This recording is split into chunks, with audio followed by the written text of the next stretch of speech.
Kita akan memulai webinar nasional 17 April 2026 dengan judul Energy Efficient at Manufacturing Operation bersama Bapak Heri Haryono.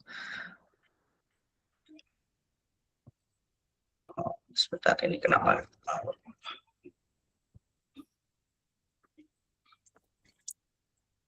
Oke, saya udah ganti slide ya ini ya.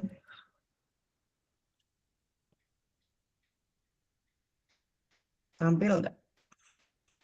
Tampil. Kelihatan, Bu. Ya. Jadi selamat datang.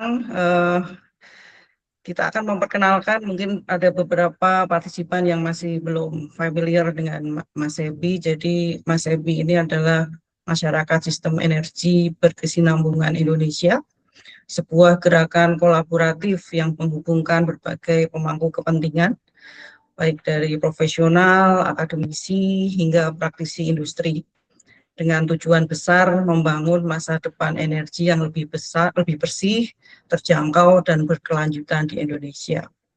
Mas Ebi sendiri merupakan jaringan yang terus bertumbuh, menghimpun individu-individu yang memiliki komitmen yang sama untuk mendorong transformasi energi di seluruh Nusantara. Untuk informasi yang lebih banyak, mungkin bisa langsung ke websitenya di masebi.org.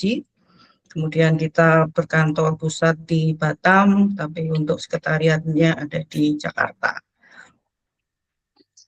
Dan kenapa kita menyelenggarakan webinar kali ini dengan mengangkat topik tentang energi efisien dengan bergolaknya perang Amerika-Iran dan kemudian krisis energi yang hampir seluruh lapisan global ya mendapat dampak. Tidak hanya kenaikan harga energi, tapi perubahan harga energi sampai dengan kebijakan-kebijakan yang harus terus disesuaikan, dan tak luput juga perusahaan-perusahaan yang harus memeras ide untuk mensiasati supply shock yang saat ini sedang terjadi. Sengaja kita hadirkan Pak Heri Haryono, seorang praktisi ya di bidang manufaktur. Tapi sebelum kita melangkah lebih jauh, kita akan mendapat sambutan dulu dari Ketua Mas Ebi, dari Pak Emos. Pak Emos, saya persilakan untuk menyampaikan sambutannya. Silakan, Pak. Baik, terima kasih Bu Ririn. Suara saya kedengaran ya, rekan-rekan semua. Dengaran, Pak. Selamat malam. Terdengar, Pak. Sehat semuanya. Terima kasih juga yang telah hadir Pak Heri Haryono sebagai narasumber kita malam hari ini dari perusahaan Siemens Indonesia ya. Terima kasih banyak Pak Heri untuk kesempatan dan sharingnya.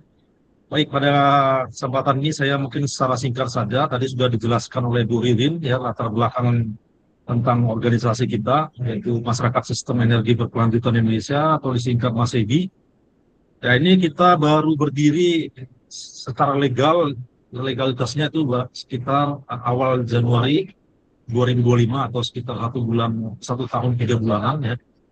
Nah, mungkin saya share sebentar ya, izin saya share screen. Ya.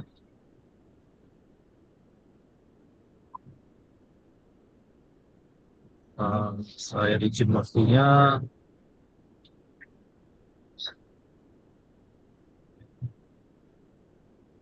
Oke, sudah kelihatan ya.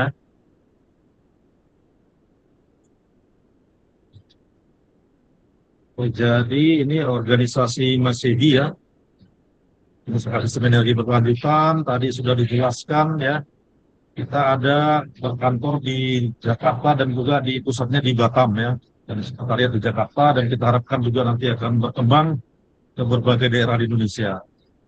Nah, yang ada pun menjadi visi misi kita ya, organisasi ini itu ya, kita sebagai organisasi atau komunitas yang aktif sebagai motor penggerak menyukseskan atau membantu program pemerintah ya untuk mencapai net zero emisi dan di tahun 2060, dan juga tercapainya ekosistem yang berkelanjutan ya.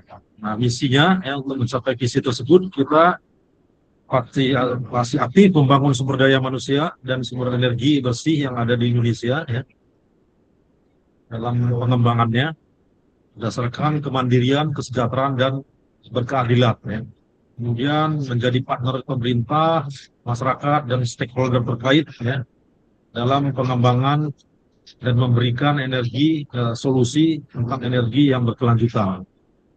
Kemudian kita juga turut mendorong ya agar adanya partisipasi aktif dari SDM kita dan juga perusahaan-perusahaan dan industri lokal dalam negeri kita ya dalam pembangunan dan pengembangan energi yang berkelanjutan di Indonesia. Nah, itu ada beberapa kegiatan utama kita ya untuk mencapai visi misi tersebut. Ya ada 5 poin setidaknya, yaitu kita melakukan sharing, diskusi, webinar seperti yang kita lakukan malam ini.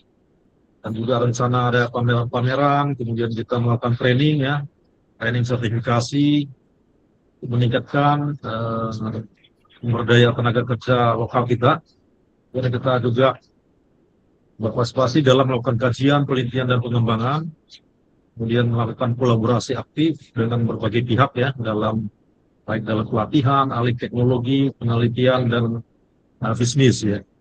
Dan juga tadi kelima yaitu mendorong partisipasi aktif supaya tenaga kerja Indonesia bisa terlibat dalam pengembangan dan pembangunan energi berkelanjutan ya, dan juga industri-industri dan perusahaan terkait dalam negeri kita.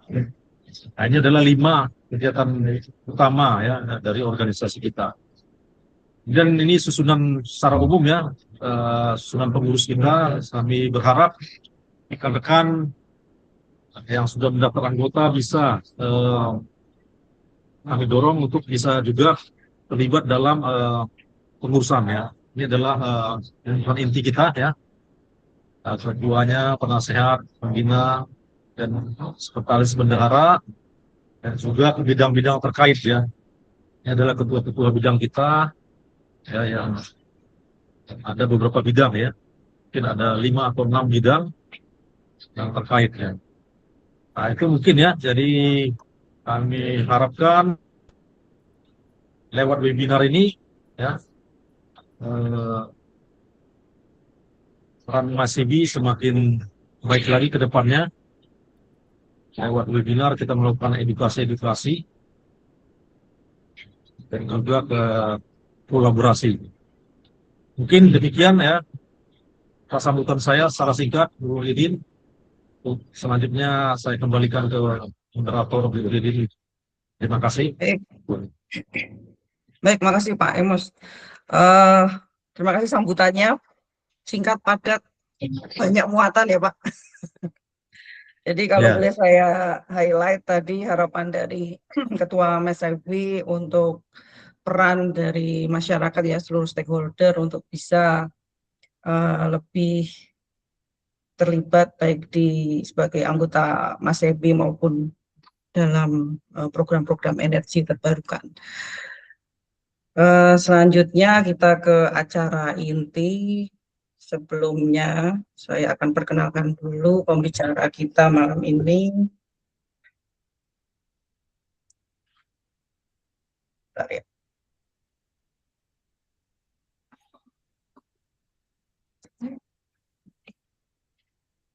Sebelum perkenalan, saya ingin meng-highlight biar nanti webinarnya lebih teratur gitu ya, lebih interaktif, nyaman dan bermanfaat. Jadi untuk bila menyampaikan pertanyaan atau ada masukan gitu, boleh menggunakan kolom chat ataupun raise hand. Jadi nanti saya akan tanggapi dulu. Untuk sesi Q&A sendiri nanti akan dibuka setelah sesi presentasi. Kemudian pada saat sesi webinar ini, saya mengingatkan kembali untuk safety tips-nya, karena nanti sesinya akan berlangsung selama 45 menit lebih ya. Jadi ada 45 menit pemaparan, kemudian ada 15 menit tanya jawab. untuk memastikan kondisi posisi duduk tetap aman, kemudian penerangan cukup, jarak antara monitor dan mata juga tetap ergonomis gitu, sehingga kita bisa nyaman mengikutinya. Kemudian bila ingin jadi anggota atau ada masukan tiba-tiba gitu ya, bisa menghubungi Pak Taran. Jadi nomor yang tersebut di sini adalah nomor dari Pak Taran. Itu ground rules untuk webinar kali ini. Kemudian untuk pembicara Pak Heri Haryono, terima kasih atas kesediaannya karena Mas Ebi sengaja menghadirkan Pak Heri Haryono ini untuk berbagi pengalaman beliau, karena beliau ini sudah cukup panjang pengalamannya untuk menjalankan tugasnya dalam kaitan dekarbonisasi. Beliau saat ini sebagai Corporate EHS Manager di PT Siemens Indonesia. Beliau juga punya spesialisasi terkait sustainability dan energi, termasuk beberapa sertifikasi untuk audit. Beliau juga pernah sebagai speaker di Asia Pasifik terkait dengan carbon reduction. Saya kira itu perkenalan dari kami untuk Pak Heri Haryono, nanti bisa disambung lebih banyak lagi pada saat pemaparan materi. Saya persilahkan Pak Heri untuk menyampaikan materinya. Baik, terima kasih Bu Ririn. Terima kasih Pak Emos atas waktunya. Oke, rekan-rekan, saya akan coba tampilkan, jadi selama 45 menit ke depan ya, kita akan bersama-sama ya belajar mengenai energi efisiensi, karena adalah sangat hot topic ya, karena pemerintah sendiri sudah mulai, saya akan coba share screen, pemerintah sendiri sudah mulai membuat surat edaran ya, jadi pemerintah itu membuat surat edaran untuk masing-masing dari presiden ya, masing-masing instansi pemerintah untuk melakukan efisiensi energi gitu kan. Salah satunya kayak setiap hari Jumat harus WFH gitu kan ya. Which is salah satunya adalah kalau di Jakarta itu traffic, pemakaian konsumsi traffic paling tinggi justru di hari Senin sama Jumat ya.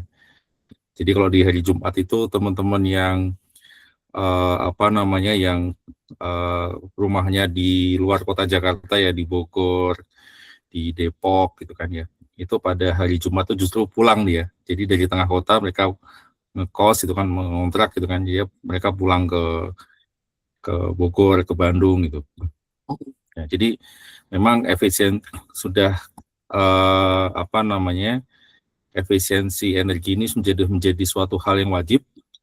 Sebagai contoh, kalau di Amerika sendiri harga bensin itu sudah menjadi $6 ya, kalau saya dengar itu, saya lihat di beberapa sosial media ya, itu sudah banyak yang mulai mengeluh ya. Jadi penaikan masyarakat di US di sana tuh komplain ke Presiden Amerika Serikat ya, karena mereka komplain kok kenapa menaikkan harga gas ya, harga bensin tanpa pemberitahuan gitu. Mereka berpikiran itu kan pasti karena perang nih. Jadi dampak dari perang itu akhirnya dibebankan ke rakyat. Tapi sebenarnya nggak seperti itu ya, karena memang sebetulnya 20% konsumsi energi minyak bumi itu memang dihandle oleh Middle East. Ya. Jadi 20%. Jadi kalau misalkan ada terganggu disruption di supply chain, itu pasti akan worst case scenario-nya adalah akan terjadi kenaikan sampai minimum sampai 20%. Ya. Oke, saya akan sudah kelihatan screen saya kah ya? Oke, sekarang udah tampak. Oke. Jadi sebagai informasi, jadi pemerintah Kementerian SDM, kalau mungkin teman-teman di sini ada yang bergabung dengan SETI ya, Sustainable Energy Transformation Indonesia, itu kayak semacam suatu workspace ya yang digadang oleh Kementerian SDM, Kementerian Perindustrian, BMW sama GIZ. Jadi batch 1 sudah selesai, batch 2 itu saya menerima undangannya sih di minggu depan ya, batch 2. Itu semacam suatu platform ya, di mana pemerintah itu memberikan suatu free consultation, jadi mendaftar gitu kan, mostly untuk suatu industri yang punya energi konsumsinya lebih dari 4.000 BTU ya. Itu mereka akan melakukan assessment free, gratis ya. Mungkin bisa dicari di websitenya SETI ya. Di sana melakukan free assessment, kemudian melakukan dari assessment itu mereka akan memberikan significant energy use-nya apa, potensial energy saving-nya di mana, kemudian termasuk teknologinya. Ya, teknologinya sama konsep financing-nya. Jadi mau dari menggunakan OPEX, CAPEX atau menggunakan mekanisme pre-financing. Oke, kita masuk aja. Kenapa sih sebetulnya energy matters ya? Tadi sudah disinggung sama Bu Ririn ya, geopolitical issue. Jadi sekarang perang, dan bahkan minggu kemarin ya, minggu ini jadi rencana dialog antara Iran dan Amerika yang dilakukan hari Rabu ya, minggu ini sepertinya gagal, tidak ada kesepakatan ya, dan sepertinya perang akan semakin panas ya, karena pemerintah Amerika juga sudah menginformasikan untuk bahwa dia akan mengambil alih Selat Hormuz ya, dan sementara Iran juga tetap kekeh ya bahwa Selat Hormuz adalah merupakan teritorinya dia, dan ini dalam beberapa hari ke depan ya, itu situasi akan memanas dan itu akan memiliki dampak ke supply ke energi di Indonesia ya. Kemudian energy cost impact ini sebetulnya kalau di manufacturing ini hampir menggunakan 10-30% operating cost ya. Jadi kalau teman-teman mau melihat data, jadi pemakaian konsumsi gas, pemakaian konsumsi solar, pemakaian konsumsi electrical, ya, yang biasanya teman-teman hanya bayar gitu kan ya. Tapi kalau misalkan mau lihat secara detail, compare cost versus production output gitu kan Pak, Bu, itu akan mulai terlihat ya, terasa bahwa significant cost. Kemudian reliable risk, jadi power quality issue ya, jadi kalau pemakai konsumsi energinya terkadang kita merasakan kok kayaknya konsumsi energi kita semakin naik gitu kan ya, cost-nya semakin tinggi, tapi sepertinya production volume-nya kok sama aja, so-so aja gitu kan. Apa sih masalahnya di sini? Jadi kemudian compliant pressure ya, carbon expectation rising. Jadi gini, untuk sektor-sektor kayak misalkan dari Kementerian SDM itu sudah membuat carbon cap kemudian untuk sektor energi besar ya, contohnya kayak di mining, oil and gas, itu mereka sudah membuat carbon cap. Carbon cap itu adalah maksimum rasio konsumsi energi yang diperbolehkan. Jadi kalau melebihi carbon caps, let's say melebihi 4.000 BTU itu energinya, itu selebihnya akan dikenakan carbon tax. Jadi dikenakan sanksi ya, sanksi administratif.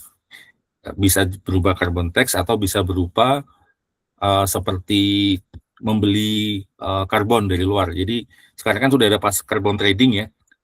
Indonesia Stock Exchange itu sudah ada carbon trading, jadi bisa membeli itu pasar saham karbon ya, selisihnya. Nah ini sekarang Kementerian Perindustrian itu sedang membuat suatu studi analisa ya untuk bagaimana mengaplikasikan carbon cap ini di sektor manufacturing. Ya, itu lagi dibuat sama. Jadi tinggal menunggu waktu aja sebetulnya. Itu akan ada carbon tax yang diperlakukan oleh pemerintah ya. Kemudian compliant pressure udah pasti ya, karena kalau teman-teman bekerja di PMA ya, perusahaan PMA itu pasti parent company-nya mewajibkan ada program sustainability atau dekarbonisasi. Kemudian saving opportunity, ini salah satu selling value yang sangat menjanjikan sebetulnya bila teman-teman ingin melihat data ya. Jadi sebetulnya kita punya potensi ini quick win-nya ya. Quick win-nya adalah 10-30% kalau misalkan kita menerapkan energy saving ya. Jadi mulai dari macam-macam, nanti saya akan jelaskan mulai dari optimalisasi utility di tempat kita gitu kan ya. Bisa jadi PV dan lain-lain. Ini sebagai contoh di packaging plant ya, ini pengalaman Siemens ya bekerja dengan packaging plant itu mereka menerapkan VFD ya, variable frequency drive untuk di conveyor. Jadi di motor conveyornya dipasang VFD dan menerapkan leak repair. Jadi kalau di kompresor itu kan pasti ada leak-nya gitu kan ya. Entah di joint flange-nya atau di sambungannya atau ya. Itu pasti ada potensi leak kebocoran ya, bocoran angin, dan kebocoran angin itu mungkin teman-teman ngelihatnya oh biasa bocor bunyi gitu kan. Tapi sebetulnya ketika bocor itu kinerja kompresor akan bekerja lebih berat ya, lebih berat, dan itu akan meningkatkan konsumsi energi. Nah itu kalau di packaging plant itu bisa 18% yang konsumsi energi. 18% mungkin kelihatannya angkanya kecil ya buat teman-teman, tapi sebetulnya kalau tergantung di packaging plant itu angkanya bisa miliaran ya, atau bisa ratusan juta sebetulnya. Nah, ini sebenarnya salah satu metode menerapkan efisiensi energi adalah dengan menerapkan ISO 50001 ya. ISO 50001 itu adalah Energy Management System. Jadi ketika menerapkan ini sebetulnya rekan-rekan akan diajarkan cara intinya konsep PDCA ya Pak, Energy Policy Baseline. Tapi yang paling penting adalah diajarkan cara mengidentifikasi SEU ya, Significant Energy Use.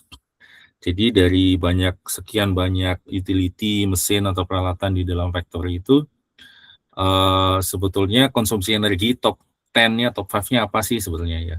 Itu dan akan diajarkan untuk bagaimana menerapkan ENPA ya, Energy Performance Indicator ya.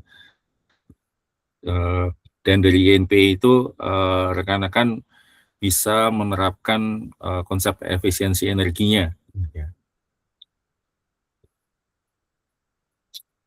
Oke. Kemudian energy consumption. Kalau tipikal di dalam manufacturing Pak ya.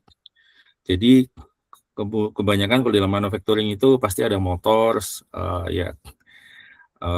Kemudian ada compressed air, motor dan compressed air itu kebanyakan di manufacturingnya. Kemudian di kantornya atau di unit mungkin di spesifik di unit di production-nya pasti ada HVAC ya. Atau paling gampang kalau air conditioning lah kalau di kantor gitu kan ya. Nah, itu konsumsi breakdown-nya adalah hampir lebih dari 50% itu ada di motor sebetulnya. Ya. Dari motor kecil sampai motor besar ya. Itu konsumsi energinya cukup lumayan besar karena motor ini ketika dia kan bekerja terus-menerus ya. Sebetulnya secara frekuensi kita nggak memerlukan motor itu bekerja terus-menerus gitu sebetulnya. Ya, seperti kayak pompa air di rumah ya. Jadi kalau misalkan kita pasang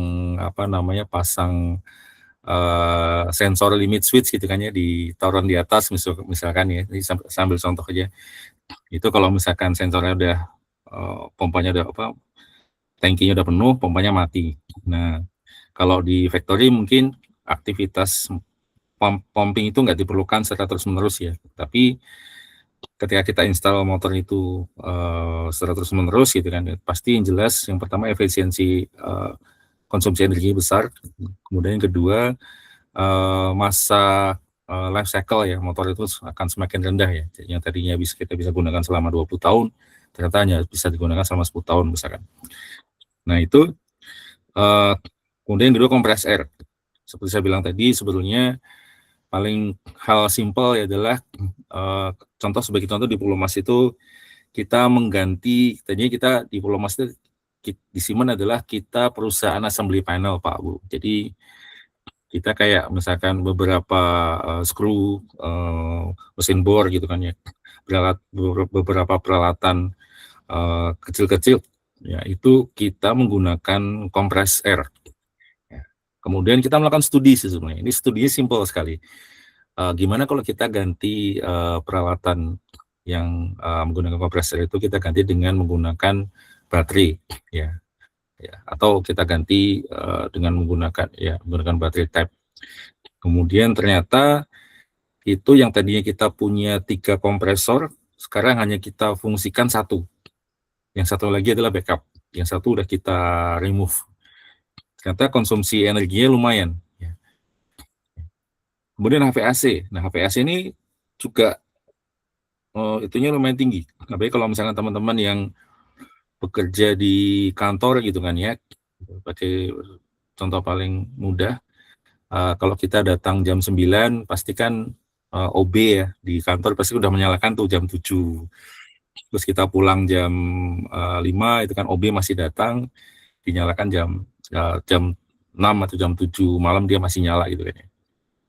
Nah itu sebenarnya ada potensi saving di sana. Nah kalau teman-teman mau lihat ambil datanya, itu ternyata sangat signifikan. Ya. Sebagai contoh di Pulau Mas itu kita ketika menerapkan SEU ya, significant energy use, kita identifikasi ternyata top 10-nya itu bukan mesin-mesin produksi yang besar-besar ya, mesin pancing, bending itu, ternyata enggak. Justru adalah konsumsi energi terbesar itu di kantor ternyata. Yang enggak unik ya, ternyata pemakaian konsumsi AC itu hampir memakan sekitar 30% konsumsi listrik di dalam suatu kantor kita ya, atau dalam factory. Nih, quick wins-nya sebetulnya cara cepatnya ya, atau low hanging fruit-nya ya. Gimana sih caranya? Yang jelas adalah teman-teman perlu melakukan identifikasi dulu, ya, mengambil data ya, data kalau misalkan di kompresor berarti kalau misalkan menghemat listrik berarti pemakaian data konsumsi listrik, dan itu harus bisa dibagi per segmen ya, per gedung, per utility, per mesin gitu kan. Dan kita bisa bandingkan mulai monitor ya, mulai monitor dibandingkan dengan outputnya ya, expected outputnya ya. Ini contoh kompres Airlix ya. Jadi kompresor ya itu bisa mengisi 10-20%. Kemudian ideal equipment ya. Jadi kalau misalkan waktu pergantian shift mesinnya masih menyala ya, atau masih bekerja ya, itu ada potensi ideal equipment ya. Kalau terkadang kita memastikan mesin itu masih kondisi menyala ya, kenapa nggak kita matikan ya? Tapi tergantung mesinnya ya. Kalau misalkan beberapa mesin menggunakan PLC yang harus setup ulang, mungkin nggak terlalu efektif ya. Kemudian control optimization, ini VFD versus throttling ya, variable frequency drive. Kemudian HVAC itu daripada kita rekan-rekan kalau misalkan punya kantor yang menggunakan 20 AC gitu kan ya, itu lebih efektif daripada menggunakan banyak AC. Misalkan satu AC let's say ada 2 PK ya, 2 kalau 10 berarti 20 PK, itu udah bisa dihitung konsumsi energi sama konsumsi energi listrik maksudnya ya, sama konsumsi freonnya ya, sama biaya maintenance ya. Dan itu sebenarnya lebih efektif menggunakan chiller ya. Jadi ini chiller sangat efektif. Kemudian heat recovery ya, kompresor heat digunakan untuk water preheat. Atau sekarang bahkan ada teknologi memanfaatkan panas AC digunakan untuk jadi ada vendor di perusahaan lokal di Indonesia ya, saya nggak mau sebut namanya. Jadi menggunakan panas dari AC itu digunakan sebagai untuk water heater. Itu juga salah satu potensi. Kemudian fuel switching. Jadi kalau teman-teman menggunakan forklift yang bahan bakar diesel, alternatifnya bisa diganti dengan B30. Diesel B30 adalah 30% menggunakan CBO ya. Bisa menggunakan gas, tapi perlu dievaluasi untuk gas ya, karena tergantung operation time-nya forklift Bapak atau Ibu ya. Jadi kalau misalkan operation time-nya lama, memakan gas bisa nggak optimal ya, karena Bapak butuh penyimpanan tabung gas yang sangat banyak, atau bisa diganti dengan menggunakan listrik. Mekanisme bisa macam-macam, bisa sistem sewa atau bisa beli langsung ya, bisa capex atau opex maksudnya. Kemudian fotovoltaik, nah ini lagi ngetren di Indonesia sebetulnya, dan banyak perusahaan konsultan di Indonesia yang sudah menawarkan fotovoltaik itu adalah panel surya maksud saya. Ya. Jadi panel surya itu mekanismenya dengan metode pre-financing. Pre-financing itu adalah si kontraktornya, konsultannya menginstal, Bapak atau Ibu nggak perlu bayar. Kemudian kontraktornya akan menagihkan berapa biaya listrik yang dihasilkan oleh solar panel tersebut. Jadi intinya men-switching yang tadinya bayar ke PLN bayar ke vendor ya. Ini lumayan ini, tapi ada plus minusnya ya. Kalau fotovoltaik itu biasanya sewa, kalau metode financing itu sewanya bisa 25-30 tahun ya. Tapi kalau untuk capex ya, Bapak langsung membeli itu biasanya savingnya bisa langsung 100% ya, atau 50% tergantung off grid atau on grid. Tapi savingnya bisa lumayan pendek ya, 3-5 tahunan. Ini contoh yang paling sering ya, itu yang seperti saya bilang tadi, motor. Jadi motor itu bisa menggunakan yang pertama memilih motor yang tepat ya, sesuai dengan size-nya ya, sesuai dengan pressure yang diinginkan, atau bisa disesuai dengan kekuatan yang diinginkan ya. Kemudian bisa menggunakan VFD atau IE3 atau IE4. Jadi kalau motor seperti ini IE3 atau IE4, IE4 itulah inti untuk dia sebetulnya kategori untuk premium motor ya, which is premium motor itu dia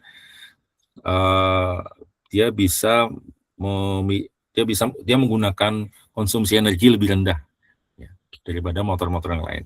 Jadi ini bisa jadi comparable. Jadi ketika Ibu atau Bapak melakukan energi efisiensi, tinggal dibandingkan aja cost benefit analisisnya antara beli motor yang agak mahal gitu kan, tapi konsumsi energinya kecil, atau beli motor yang murah tapi konsumsi energinya besar ya. Dan itu in the long run ya, itu bisa di estimate berapa sih sebetulnya BEP-nya, break-even point-nya. Kemudian yang kedua, compressed air, ini juga sama ya, pakai leak management ya. PSD bisa pakai storage receiver ya, jadi menambah storage receiver-nya atau memperbesar ya. Ya, pakai dryer filters atau pressure ya, otomatisasi. Nah, itu sebetulnya teknologi apa sih sebetulnya kalau untuk memastikan kita memiliki konsep energy saving yang baik ya. Itu sebenarnya yang pertama Ibu atau Bapak lakukan adalah mendapatkan data dulu sih sebetulnya. Ya, bisa menggunakan submetering ya, KWH full energy metering, yang lebih bagus lagi menggunakan IoT. Jadi kalau di Siemens itu bahkan konsumsi energi per gedung, per alat, itu sudah kita monitor real time ya. Jadi dan kita bisa tahu ya, kita bisa buka dashboard itu, bisa tahu sebenarnya konsumsi energinya berapa ya. Kemudian EMS, ini Energy Management System, sama AI. Nah ini nanti saya akan jelaskan bagaimana konsep AI. Nah ini energy management di manufacturing. Yang penting adalah pertama data collection Pak ya. Tanpa data, Bapak atau Ibu akan tidak memiliki selling value ya ketika meminta proposal energi efisiensi ke manajemen gitu ya. Misalkan efisiensi kita bisa menghemat sekian ratus juta atau sekian M gitu kan, Mbak. Ya. Jadi kemudian setelah data collection kita ukur, kita analisa. Ya. Kita melakukan validasi, kemudian validasi kita analisa dan kita pantau. Data collection ini bisa macam-macam, jadi install sensor ya di view, gas, steam, kemudian menerapkan baseline, kemudian kita melakukan measurement ya, melakukan validasi, mengecek datanya, kemudian analisa. Analisa ini sebetulnya kalau di Siemens kita bahkan punya suatu software yang bisa integrated sama AI ya, di mana kita software itu bisa menganalisa pergerakan konsumsi ya, konsumsi listrik atau konsumsi energi tempat Ibu atau Bapak.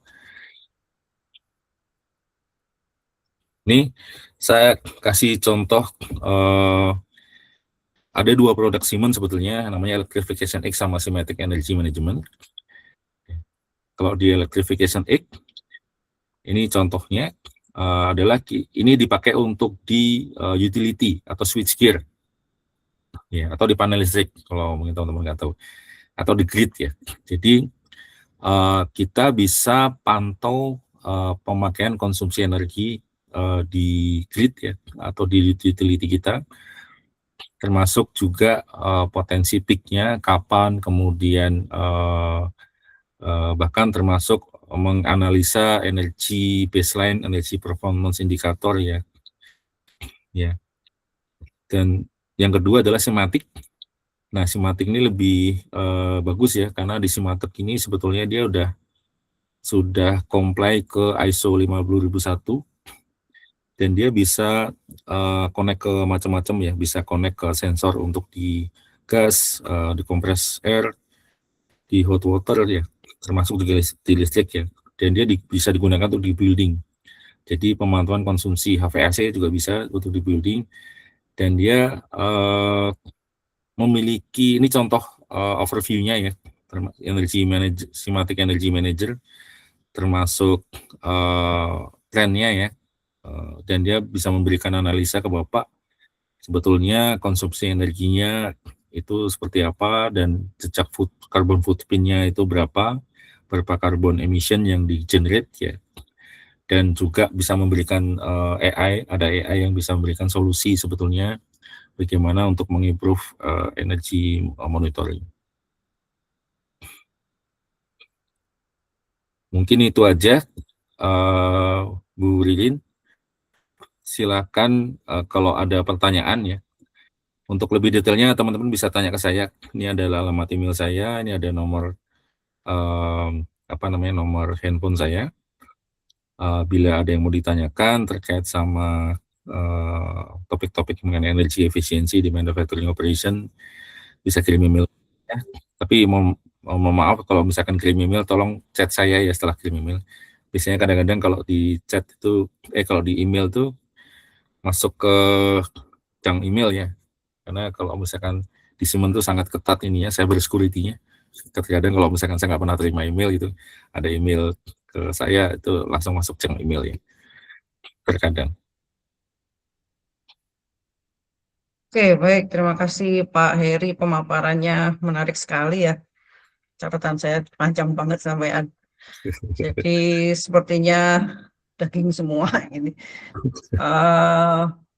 Tadi pembukaannya mulai dari kenaikan harga banyak ASN yang WFH ya Pak ya, karena ada ternyata ada saving energi yang besar banget. Kemudian kenapa penting apa yang tadi disampaikan, karena ternyata energi itu ada sekitar 30% sebagai biaya operasional. Kemudian juga kebijakan pemerintah yang mulai memberi penekanan kaitannya dengan karbon ya, jadi ada carbon tax, ada karbon apa tadi yang di bursa efek carbon trading ya. Iya. Kemudian terima kasih tadi contoh-contohnya penerapan juga jelas sekali. Ada low hanging fruit banyak tadi, ada yang bagaimana kita menemukan leakage di kompres air, kemudian HVAC yang ternyata juga mendominasi biaya-biaya. Kemudian ada heat recovery yang mulai dilirik untuk bisa didaur ulang. Kemudian kaitannya dengan ISO 50.000 ya yang sudah diterapkan di Siemens. Ada juga contoh aplikasinya dengan Simatic tadi ya. Saya kira banyak hal yang kita dapatkan untuk sesi malam ini. Sekarang saya minta proaktif dari para partisipan, mungkin bisa mengajukan pertanyaan kalau perlu di challenge ya, karena insight itu kan sebenarnya bisa kita dapatkan kalau kita sebagai pelaku. Nah ini mumpung ada yang sudah menjalankan sistem ini, kemudian juga mungkin sudah menerapkan beberapa hal, kita bisa kulik nih kira-kira yang menjadi tantangan terbesar ataupun bisa jadi batu sandungan dalam melakukan energi efisiensi. Saya mengundang bapak-bapak, ini ada ibunya nggak sih? Kayaknya saya aja yang ibu ya. Saya mengundang bapak-bapak untuk bertanya, monggo silakan, mumpung ada yang bisa sharing pengalaman beliau. Boleh? Boleh lewat chat ataupun boleh, silakan Pak. Mau Pak ini boleh nyebutkan nama dulu ya Pak. Perkenalan dulu, silakan Pak. Pak Daftop. Oke, terima kasih Bu Riri. Terima kasih Pak Heri. Salam kenal ini, saya dengan David. Nama kerennya Daftop Pak. Karena mungkin karena kurang top jadi dibuat Daftop gitu ya. Salam kenal Pak David ya. Ya, Pak Heri, ini saya mau menarik sekali topik ini ya. Kebetulan Siemens itu daerahnya nggak jauh dari rumah saya di Pulau Mas juga gitu loh. Jadi hampir tiap hari ngelewatin tuh. Nah pertanyaan saya Pak Heri, ini saya menarik ya mengenai masalah sistem semantik ya, di mana bisa lebih advance daripada sistem yang awal tadi yang Bapak sudah bicarakan juga, karena ada dua alternatif ya Pak Heri ya, koreksi kalau saya salah. Nah pertanyaan saya, di industri oil and gas itu kan luasan daerahnya kan luas sekali Pak, dan seperti kita ketahui konsumsi listrik di industri oil and gas itu sendiri itu kan termasuk yang tinggi. Jadi industri energi menggunakan energi juga tinggi sekali. Ya, nah pertanyaan saya, apakah sistem semantik itu yang berbasis AI itu, IoT, gabungan semuanya itu bisa diterapkan di area yang begitu luas? Itu pertanyaan saya pertama. Terus kedua, aplikasinya itu bagaimana gitu? Apakah ada sensor yang ditanamkan atau memang based on dari jaringan yang terpasang existingnya gitu loh. Jadi hanya tinggal dimonitor melalui softwarenya saja kan Pak ya. Seperti kalau misalnya rumah itu kita ingin tahu di kamar nomor 1 itu konsumsi listriknya bagaimana ya kan, dibandingkan kebiasaan-kebiasaan yang ada di sana. Karena biasanya sih yang saya tangkap kalau di luar itu software itu juga sudah bisa menangkap behavior dari industrinya atau orang-orang yang ada di daerah tersebut gitu loh. Jadi kalau misalnya terjadi anomali itu juga bisa menjadi warning system gitu loh. Koreksi kalau saya salah Pak ya, karena ada beberapa industri yang saya dapat informasi di luar sudah menerapkan hal-hal tersebut gitu loh. Begitu Pak, awalnya dari saya dulu. Terima kasih Pak Heri bantuannya. Terima kasih Pak David. Mau langsung dijawab? Jadi ada dua pertanyaan tadi. Boleh ya, langsung ya. Yang pertama kaitannya untuk penerapan di oil and gas, kemudian yang kedua bagaimana penerapannya. Silakan Pak. Ya, terima kasih Pak. Jadi memang benar. Jadi Simatic itu sangat bisa digunakan di industri oil and gas dan justru banyak dipakai secara luas Pak di industri oil and gas, terutama untuk program efisiensi energi ya. Ya, karena Simatic itu memang benar. Jadi salah satunya adalah menggunakan sensor ya, menggunakan sensor. Jadi integrated dengan PLC, Simatic S7 bisa dengan DCS. bisa dengan SCADA atau HMI atau juga dengan industrial communication Pak ya, dengan Profibus, Profinet gitu. Jadi kalau di oil and gas itu banyak dipakai untuk di upstream, di well head control, pumping, gas compression. Kalau di midstream itu dipakai di pipeline, metering, compressor station. Kalau di downstream Pak ya, bahkan dipakai untuk di refinery, bisa dipakai di LNG, tank farm, termasuk di loading unloading. Memang itu bisa dipakai secara luas Pak, karena base-nya AOT Pak ya. Jadi dipasang sensor dan itu bisa digunakan untuk sekaligus menganalisa nggak cuma satu site location, tapi juga beberapa site location Pak. Itu bisa digabungkan dalam satu dashboard. Nah, kalau kemudian di industri oil and gas juga dia comply terhadap standar oil and gas. Kalau Bapak tahu IC 61511 ya, atau IC 60079 mengenai hazardous area, dia juga sudah comply ke sana. Jadi dia Simatic ini fully integrated Pak.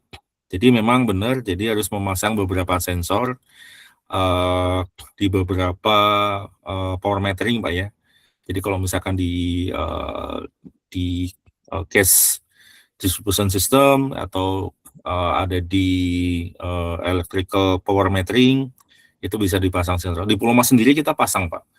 Jujur aja kita pasang itu di yang pertama kita dipasang di, kalau di power metering itu di Pulau Mas kita udah menggunakan lagi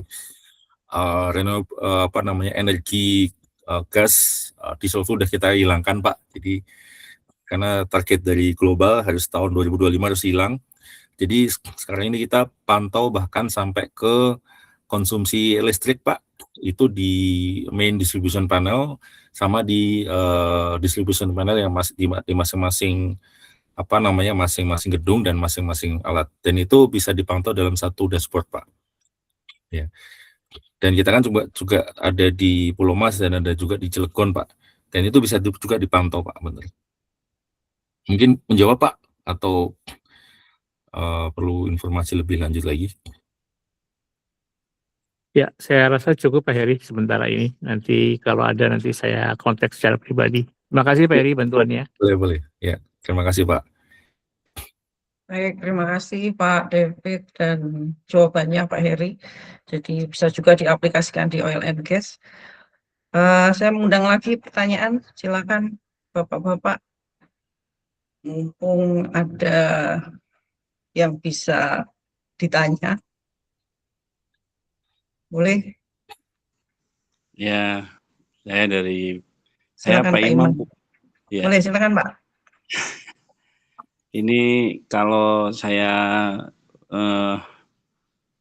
lihat tadi berdasarkan paparan dari Pak Heri itu sepertinya alat untuk Simatic ini hanya untuk cocok di industri besar gitu, seperti pabrik semen, oil and gas gitu. Jadi kalau saya lihat kurang cocok untuk industri yang kecil seperti gedung ataupun yang proyek sederhana gitu. Yang mana hanya sebetulnya untuk sisi monitoring basic gitu. Nah, ada beberapa memang produk seperti Siemens tadi yang antara lain yang sebetulnya ada juga produk seperti Schneider yang EcoStructure itu, terus kemudian juga mungkin dari ABB juga gitu. Cuman kalau saya lihat ini ada beberapa memang penjelasan dari Pak Heri ini kalau saya lihat karena semakin banyak equipment-nya, jadi kayaknya sepertinya kalau saya lihat ini dari segi pertama dari harga atau cost itu. Mungkin biayanya cukup mahal atau cukup tinggi gitu. Terus kemudian untuk dari sisi engineer yang untuk mengoperasikan ini sepertinya yang seperti paham untuk automation seperti PLC atau SCADA gitu. Kemudian juga energi sistem seperti juga IT OT-nya integration juga gitu. Jadi memang agak kita kesulitannya di sini untuk user pemula gitu.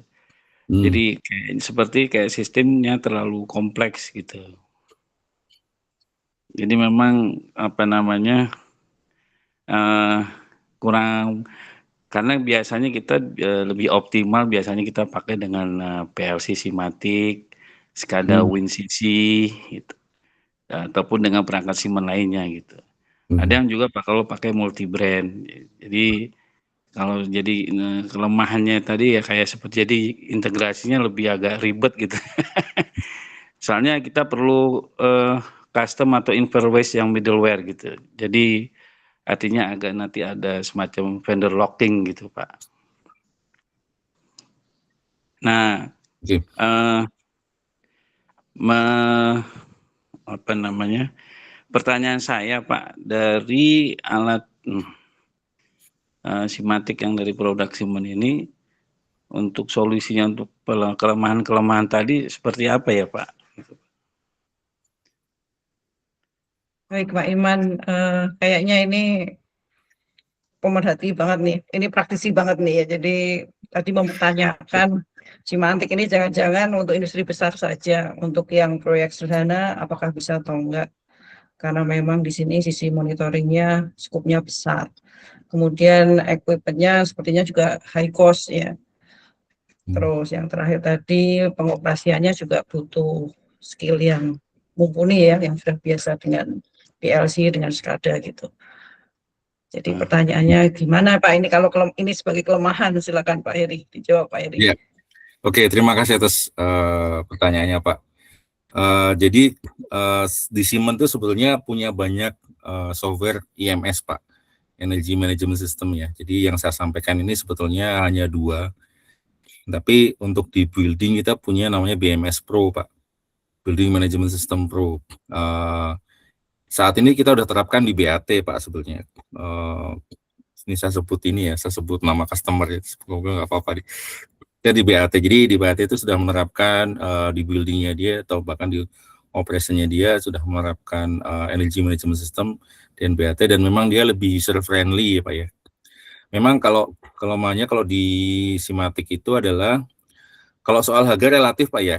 Jadi value proposition sebetulnya targetnya adalah sebetulnya Bapak perlu menggali lebih dalam sebetulnya yang mau dimonitor itu konsumsinya apa. Jadi kalau misalkan Bapak punya banyak sekali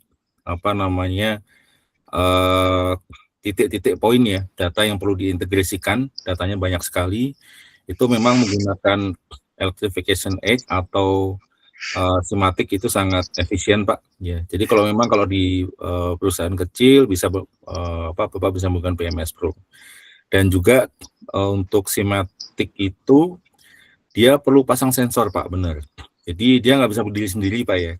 Jadi karena Simatic itu kan sifatnya seperti software Pak, platform gitu kan ya. Dan dia datanya juga harus ada menginput datanya ke sana. Nah, yang menginput apa? Yang menginput adalah sensor-sensor itu Pak. Ya, yang seperti saya jelaskan tadi. Jadi kalau Bapak ingin tahu lebih dalam, sebetulnya bisa menghubungi saya Pak. Nanti saya bisa tim Pak ya, tim sales kami kali Pak ya. Ya, karena tim teknikal kami yang lebih paham mengenai isi dari Simatic sama Electrification Edge atau BMS Pak. Iya Pak, sementara kita memang kalau di gedung, di pabrik ataupun di yang high rise building itu biasanya kita pakai untuk yang satu sifat gedung yang smart building, kemudian juga yang termasuk yang di ini Pak, salah satu syarat memang untuk green building Pak. Gitu. Jadi memang itu kita harus pakai itu memang karena memang salah satu syaratnya gitu Pak. Ya ujungnya memang kita untuk menekankan real time daripada low cost tadi Pak, yang 30% tadi memang gitu Pak. Betul. Gitu, Betul Pak. Pak. Jadi apalagi kalau gedung bertingkat Pak ya, jadi HVAC itu konsumsi energi cuma lumayan besar. Jadi saya tahu itu salah satu persyaratan di LEED ya Pak ya. Kalau di LEED itu ada persyaratan, kalau Bapak ambil ini sertifikasi LEED itu memang di situ ada persyaratan untuk ada energy monitoring system harus diterapkan dan harus ada continuous monitoringnya harus diterapkan di sana. Betul Pak. Terima kasih Pak. Terima kasih Pak Heri, Ririn ya. Ya, pertanyaannya menarik sekali nih, kayaknya berlanjut setelah dari sesi ini ya, dilanjutin di luar Boleh sesi. Pak, boleh. Ada pertanyaan di kolom chat ya dari Pak Taran, bagaimana penerapan AI dalam hal energy saving di industri? Apakah sistemnya diintegrasikan dengan existing sistem seperti BMS atau ada sistem tersendiri yang harus diinvest? Kalau perlu invest, kira-kira berapa lama ROI-nya? Silakan Pak Heri. Ya, jadi AI itu nggak bisa terpisah Pak. AI itu harus diintegrasikan. Jadi dalam BMS itu contohnya paling gampang ya, kalau Bapak sekarang menggunakan laptop, itu kan ada di license Microsoft 365 itu kan ada Copilot tuh Pak. Nah, Copilot kan nggak berdiri sendiri Pak di luar Microsoft, tapi di dalam embedded dalam Microsoft ya. Bahkan kalau kita buka Outlook itu di pojok kanan atas ada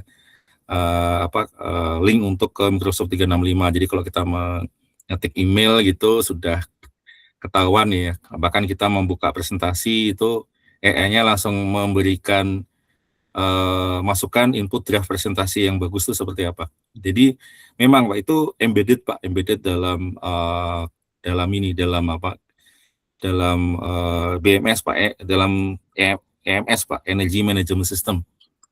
Entah itu di SCADA, entah itu yang paling sering sekarang Pak ya, di SCADA atau BMS atau Simatic atau Electrification X Pak. Karena itu embedded di softwarenya. Ya. Mungkin menjawab Pak Antara. Gimana Pak Taran, apakah ada pertanyaan lanjutan? Ya, terima kasih Pak Heri. Ini menarik untuk AI di industri khususnya di energy saving. Nah, untuk return of investment, kalau saya harus invest kira-kira berapa lama Pak? Terima kasih. Invest untuk apanya nih Pak? AI-nya atau? Betul, AI sistem untuk spesial untuk monitoring sistem, optimalisasi, deteksi, recognize, manajemen dan bahkan monitoring sistem energi di industri. Oh, berapa lama Pak ya? Bukan berapa banyak Pak ya? Berapa lama Pak? Betul Pak, berapa lama kira-kira? Oke, sebetulnya ada beberapa proses Pak yang perlu diterapkan. Yang pertama adalah Bapak harus mengidentifikasi energy source-nya di mana aja, kemudian titik-titik kontrol energinya di mana, monitoring energinya titiknya di mana yang Bapak mau monitor. Kemudian Bapak bisa menghubungi kami Pak. Jadi dari data-data itu, saya tahu data itu mungkin Bapak konfidensial ya Pak ya, tapi dengan data itu kita bisa bantu untuk menganalisa, memberikan solusi. Jadi monitoring, energi monitoring yang diperlukan apa, entah itu pakai Electrification X, BMS atau Simatic ya, atau yang lain gitu Pak. Dan menyesuaikan dengan budget Bapak Pak. Jadi kalau misalkan waktunya sebenarnya tergantung dari seberapa luas Pak ya, seberapa luas ruang lingkupnya, seberapa luas pemantauannya ya, termasuk installation sistemnya itu Pak. Jadi kalau misalkan sebetulnya rata-rata kita bisa lakukan ya, kalau di contoh di Pulau Mas itu kita menerapkan sensor itu kita pasang kurang lebih 3 bulanan Pak. 3 bulanan kita pasang, kemudian kita pasang sensornya, kita tentukan itu titik-titiknya Pak. Titik-titiknya mana yang mau kita monitor, mesin-mesin yang mau kita monitor, kemudian gedung yang mau kita pantau gitu kan Pak. Kemudian juga titik monitoring kontrolnya di mana, kemudian kita tentukan akses user right-nya ada di siapa. Setelah sensor kita pasang, ya bisa kurang lebih 3 bulanan Pak, 3 atau 6 bulanan waktunya Pak ya. Ini berkaca di lokasi saya Pak, tapi itu akan tergantung lagi kayak misalkan Pak siapa tadi sebelumnya, kalau misalkan areanya luas ya, Bapak punya beberapa site location, itu pasti waktunya bisa panjang Pak ya. Tergantung cakupan areanya Pak. Kalau hanya satu lokasi mungkin bisa banyak dalam kurun waktu beberapa bulan aja. Apakah menjawab Pak Taran? Terima kasih Pak Heri. Ya, sama-sama Pak Taran. Baik, ada yang mau bertanya lagi? Kayaknya semakin hangat nih. Pertanyaannya makin banyak. Boleh Pak, silakan kalau ada yang mau bertanya lagi. Jangan sampai ini malah jadi Siemens jualan Pak. Kalau bisa diskusi pertanyaannya jangan cuma produk Siemens Pak. Jadi apa kendala Bapak ketika menerapkan energi efisiensi gitu kan Pak di tempat Bapak itu? Karena saya dengan senang hati jawab Pak. Atau Bapak mungkin lagi mau mendevelop nih tips bagaimana sih membuat energi manajemen sistem ya di tempat Bapak. Silakan Pak Ketua. Mau bertanya, silakan Pak. Ya baik, terima kasih Pak Heri atas paparannya ya. Saya sebenarnya sudah lumayan sering lah menggunakan ataupun terlibat di proyek-proyek yang menggunakan produk Siemens gitu ya. Nah, karena saya juga bekas atau ex karyawan Schneider ya, kompetitornya Siemens nih. Dan juga saya cukup beberapa mungkin sudah hampir belasan tahun terlibat di beberapa proyek di migas dan pembangkit listrik. Dan biasanya ya kalau nggak Siemens, Schneider atau Allen Bradley gitu ya. Dan saya yakin banyak sekali tadi produk-produk Siemens ya. Mungkin saya nggak nanya teknis nih Pak ya. Saya tadi seperti kata Pak Heri, saya yakin juga Siemens ini salah satu top brand. Di samping tadi Schneider kompetitornya. Cuman saya nggak tahu apakah selain energi ada juga digunakan untuk ini ya emisi ya. Apakah ada monitoring emisi gitu ya untuk produk Siemens. Jadi kan energi juga berkaitan erat dengan emisi lingkungan gitu ya, atau emisi CO2. Nah itu apakah ada sistem yang terintegrasi dan ke depannya ini Siemens seperti apa ini rencananya Siemens khususnya di Indonesia gitu ya Pak ya. Dalam kita ini kan di bidang energi ya, energi berkelanjutan dan juga emisi lingkungan. Jadi kita itu juga dilihat dari sisi lingkungan emisinya ya, di samping efisiensi tadi juga dan yang lebih ramah lingkungan gitu ya, secara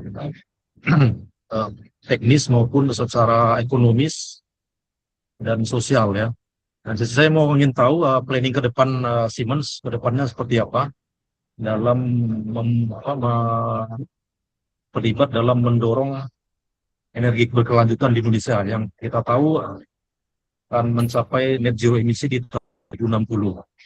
Nah, yang terakhir Pak ya, saya berharap ini Pak Heri dari Siemens ya, ini kita organisasi MSCB ini sangat senang nih kalau kedepannya bisa terus berlanjut nih Pak ya, kalau kolaborasi antara Mas Sebi ya, dan kita juga memang punya program-program seperti tadi dipaparkan di awal,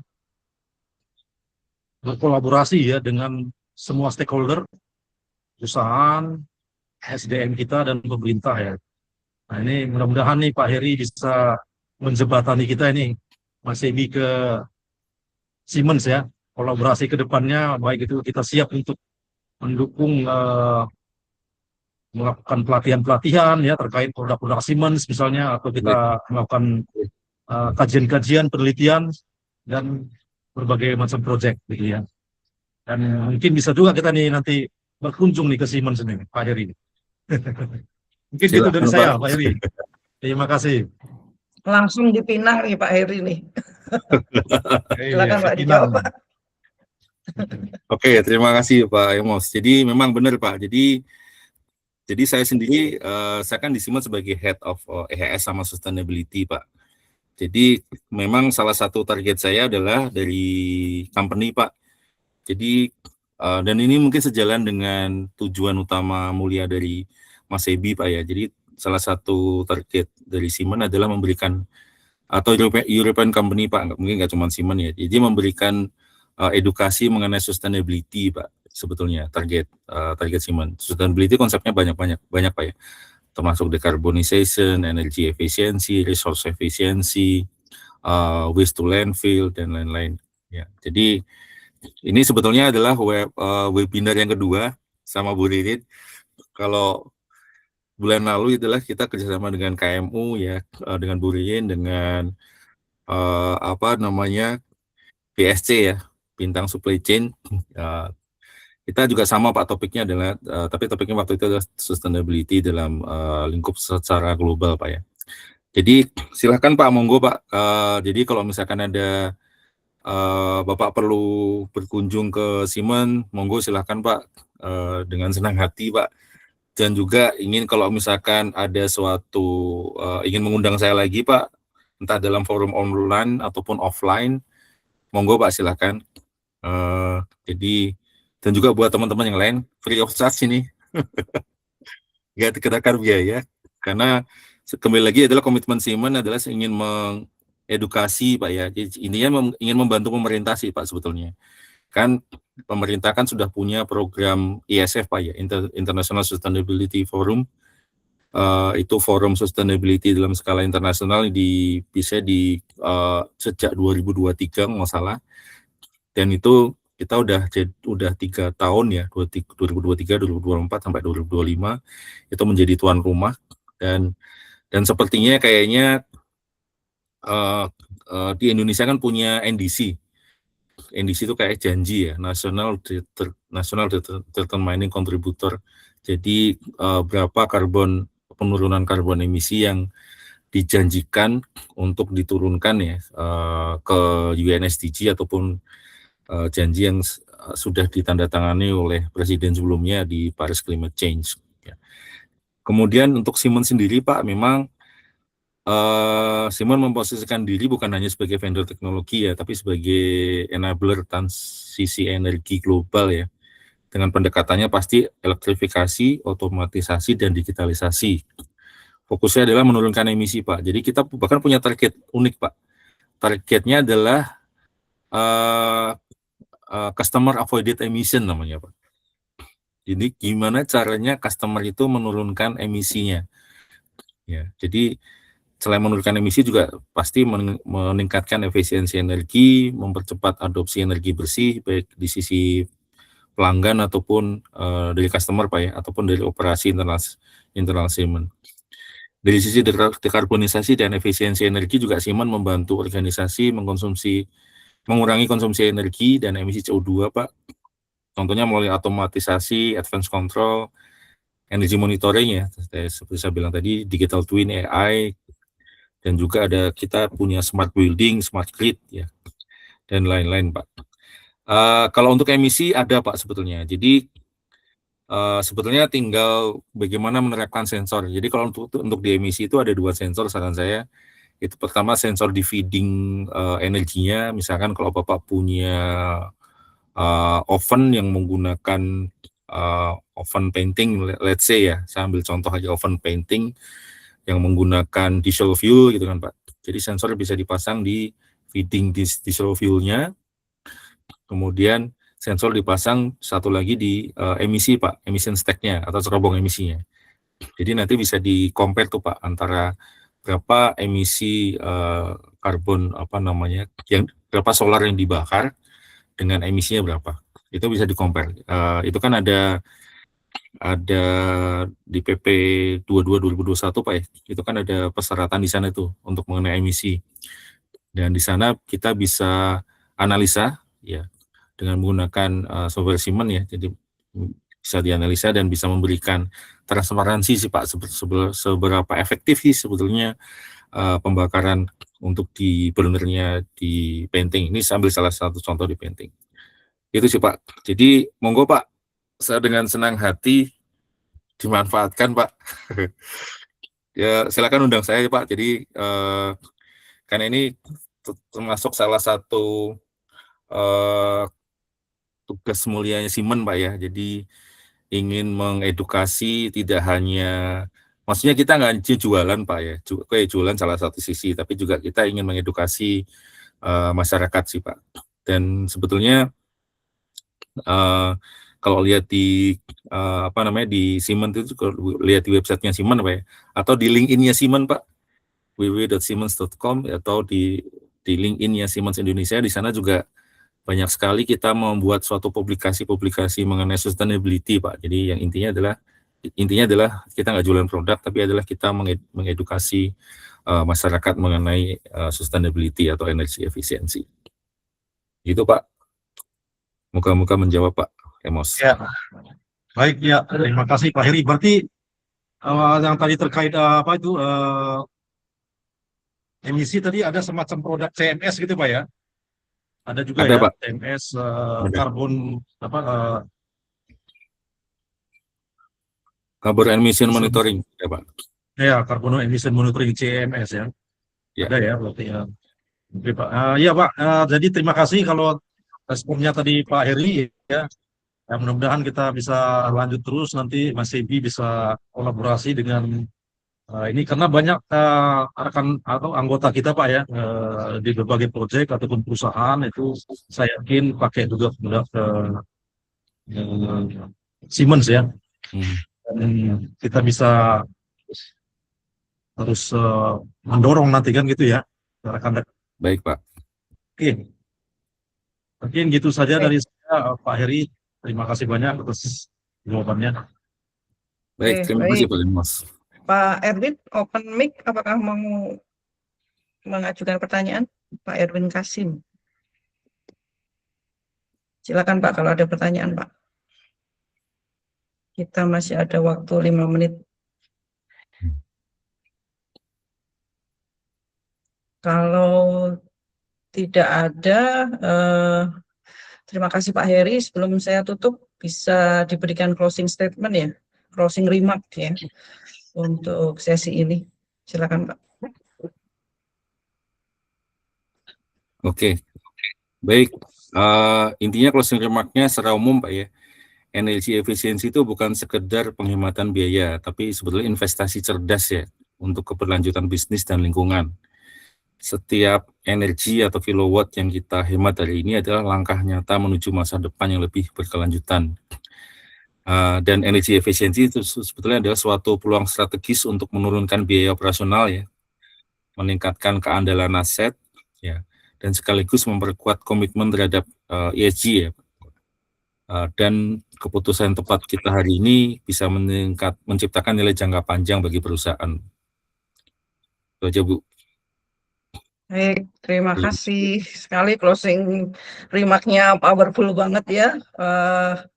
Jadi Bapak Ibu sekalian, kita sampai di penghujung sesi malam ini. Terima kasih kepada Pak Heri atas insight yang tidak hanya relevan, tetapi juga aplikatif. Kemudian kepada seluruh peserta juga terima kasih atas kehadirannya yang stay tune dari awal sampai akhir. Kemudian untuk Pak Emos dan seluruh tim Mas Ebi yang mengakomodir dari webinar ini. Satu hal yang mau saya highlight, jadi efisiensi energi bukan tentang teknologi yang paling canggih, tapi tadi tentang investasi cerdas untuk bisa melakukan strategi yang lebih bagus, yang lebih powerful dalam operasional kita.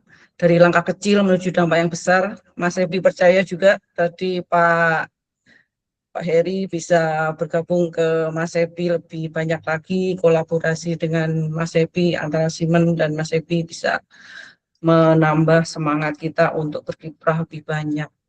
Saya Ririn Hasanah, mewakili seluruh penyelenggara, pamit undur diri. Sampai jumpa pada diskusi berikutnya. Dan mari terus mengambil peran dalam membangun industri yang lebih efisien, lebih kuat, dan berkelanjutan. Terima kasih, selamat malam semuanya. Selamat malam. Selamat malam, terima kasih semuanya. Terima kasih. Terima kasih.